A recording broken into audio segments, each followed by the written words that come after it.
Hello दोस्तों, मेरा नाम करण है। मेरी उम्र अभी 22 साल की हो चुकी है। मैं एक छोटे से गांव का हूँ। इंजीनियरिंग कॉलेज में एडमिशन हुआ तो पहली बार शहर आया। स्टेशन पर उतरा तो लगा जैसे कोई दूसरी दुनिया में आ गया हूँ। भीड़, गादियाँ, तेज़ रफ्तार, सब कुछ नया था। पीछे देखा तो लगा जैसे मुर्गियाँ बंद पिंजरे में रहती हैं। एक कमरे में 4-4 बिस्तर। मैंने सोच लिया कि अलग मकान ढूंढूंगा। काफ़ी ढूंढने के बाद एक पुराना सा 2 मंजिला मकान मिला। नीचे 2 कमरे, एक छोटी किचन, एक बाथरूम। ऊपर मालिक मालकिन रहते थे। किराया भी कम था। मालिक ने कहा, बेटा ऊपर हम हैं, तुम्हें कोई तकलीफ नहीं होगी।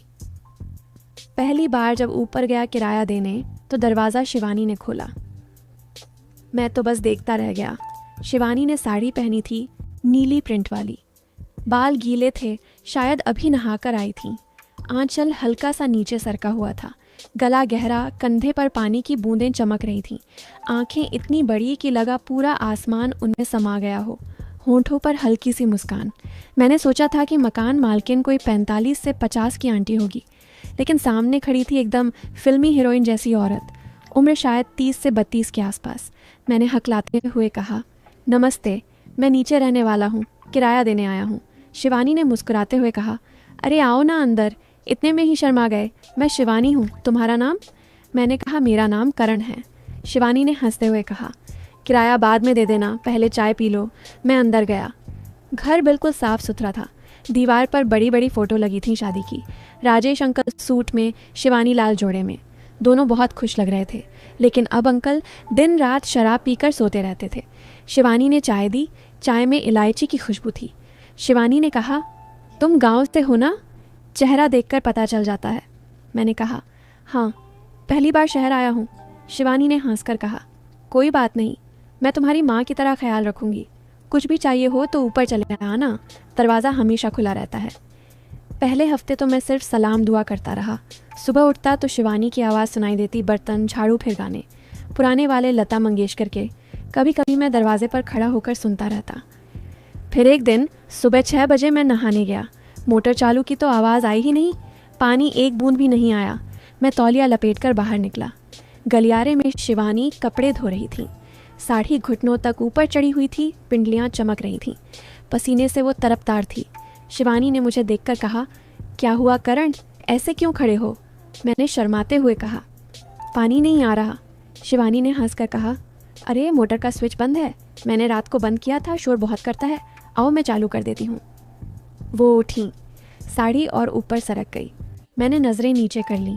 वो मोटर रूम में गई, झुककर स्विच ऑन किया। झुकते वक्त साड़ी का पल्लू नीचे गिर गया। मैंने फटाफट नज़रें फेर लीं। शिवानी ने पीछे मुड़कर कहा, हो गया, अब जा नहा ले, और हाँ, नहाते वक्त गाना मत गाना, मैं सुन लूँगी। फिर धीरे धीरे बातें बढ़ने लगीं। सुबह वो मेरे लिए नाश्ता भेज देती, कभी पराठा, कभी पोहा, कभी उपमा। मैं मना करता तो कहती, अकेला लड़का है, बाहर का खाएगा तो बीमार पड़ेगा। एक दिन शाम को मैं पढ़ रहा था तो दरवाज़ा खुला था। शिवानी अंदर आ गई, हाथ में ठंडी ठंडी लस्सी का गिलास। शिवानी ने कहा, ले पी ले, मैंने खुद दही जमाया है, मलाई बहुत है। मैंने गिलास लिया तो हाथ छू गया। शिवानी ने कहा, पढ़ाई कैसी चल रही है? मैंने कहा, ठीक है, लेकिन कुछ समझ नहीं आ रहा।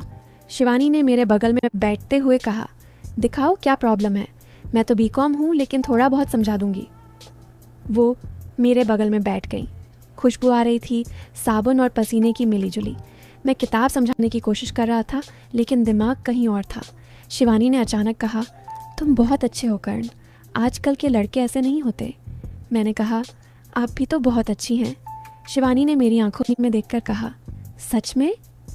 मैंने कहा, हाँ, आप बहुत खूबसूरत भी हैं। शिवानी चुप हो गई, फिर धीरे से बोली, ऐसी बातें मत करो, दिल डोल जाता है। फिर वो उठी और चली गई।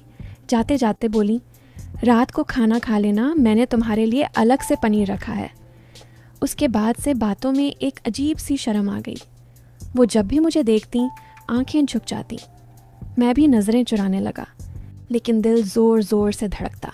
फिर एक दिन दोपहर में बहुत तेज़ धूप थी। मैं सो रहा था, सिर्फ बनियान और शॉर्ट्स में। दरवाज़ा खुला था। अचानक शिवानी अंदर आ गई, मेरे बगल में बैठ गई। शिवानी ने धीरे से कहा, सो रहा है क्या? मैं चौंक कर उठा। मैंने कहा, नहीं आप। शिवानी ने कहा, ऊपर कोई नहीं है, तेरे अंकल बाहर गए हैं, मुझे नींद नहीं आ रही, बात करनी थी। वो मेरे बगल में बैठ गई, बिल्कुल पास। शिवानी ने कहा, तुम्हें पता है मैं पहले बहुत खुश रहती थी, कॉलेज में सब मेरे पीछे पागल थे, राजेश भी थे, लेकिन शादी के बाद सब बदल गया, अब तो बस एक बोझ हूँ उसके लिए। मैंने कहा, अंकल आपके लायक नहीं हैं। शिवानी ने मेरी तरफ देखा, उनकी आंखें नम थीं, फिर बोली, तुम बहुत अच्छे हो कर्ण, मेरे साथ कोई ऐसा नहीं बोला कभी। फिर वो मेरे सीने पर सिर रख दिया। मैंने धीरे से उनके बालों में हाथ फेरा। वो रोने लग गई।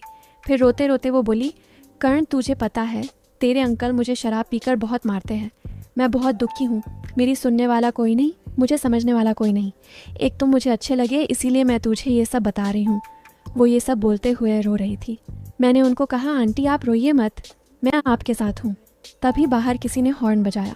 शिवानी चौंक कर उठ गई। शिवानी ने कहा, मैं वो जाती हूँ, कोई आया लगता है। उस दिन के बाद से हम दोनों के बीच एक अजीब सा तनाव रहने लगा। नज़रें मिलती तो शर्म आती, लेकिन बातें और गहरी होने लगीं। फिर एक रात करीब 12 बजे दरवाज़ा खटखटाया। मैंने खोला तो शिवानी खड़ी दधी थी, सिर्फ नाइटी में, पतली वाली, आंखें लाल। शिवानी ने कहा, कर्ण सुन नहीं पा रही, ऊपर बहुत झगड़ा हुआ, उसने मारा है मुझे। मैंने उन्हें अंदर आने को कहा। वो अंदर आईं और मेरे बिस्तर पर बैठ गईं और रोने लगीं। मैं उनके पास बैठ गया, कंधे पर हाथ रखा और उसे चुप होने को कहा। मैंने कहा, रो मत, मैं हूं ना।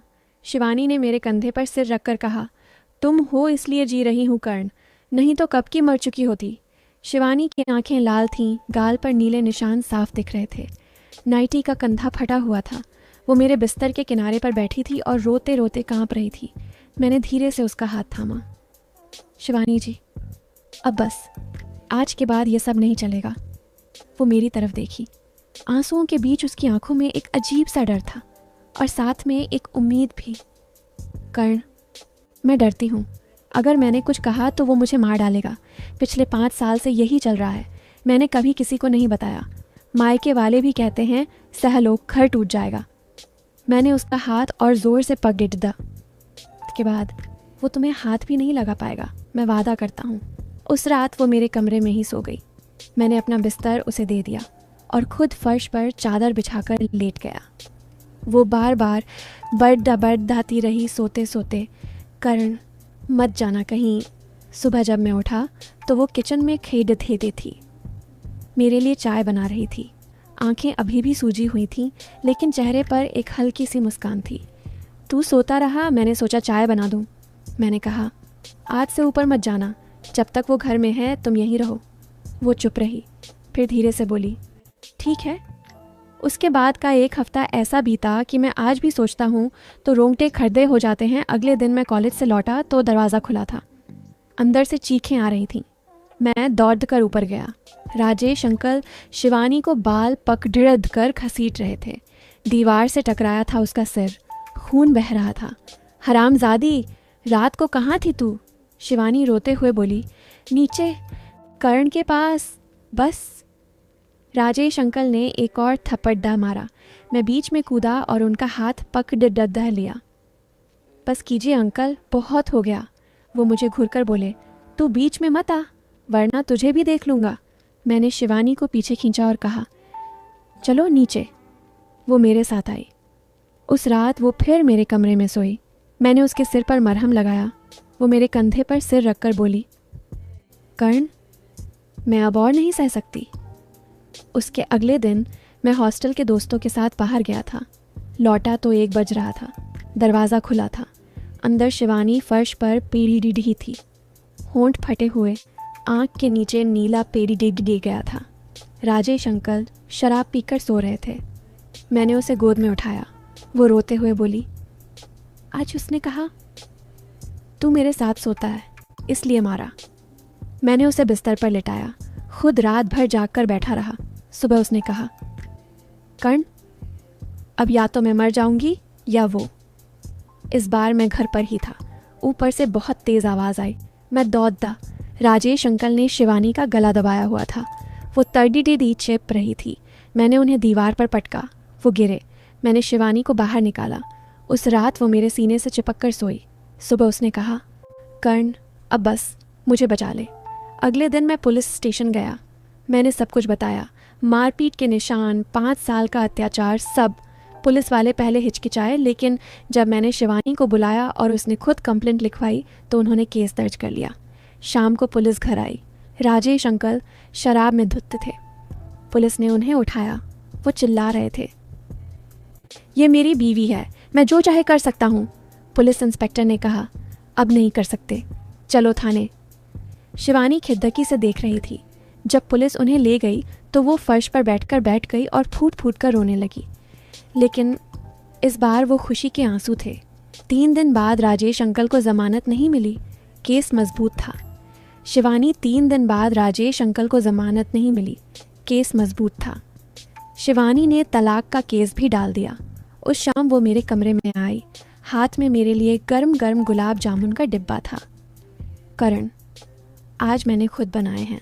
मैंने पूछा, कैसा लग रहा है? वानी ने मेरी आंखों में देखकर कहा, जो काम मैं 5 साल से नहीं कर पाई वो तूने 1 हफ्ते में कर दिया। मैं आज़ाद हूँ करण, सच में आज़ाद।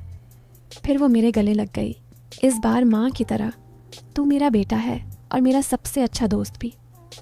के बाद इसकी ज़िंदगी बिल्कुल अलग थी। शिवानी ने ऊपर का पूरा फ्लोर खुद रख लिया। नीचे का हिस्सा मुझे किराए पर ही रहने दिया, लेकिन अब किराया नहीं लेती थी। कहती थी, यह मेरा घर है, तू मेरा परिवार है।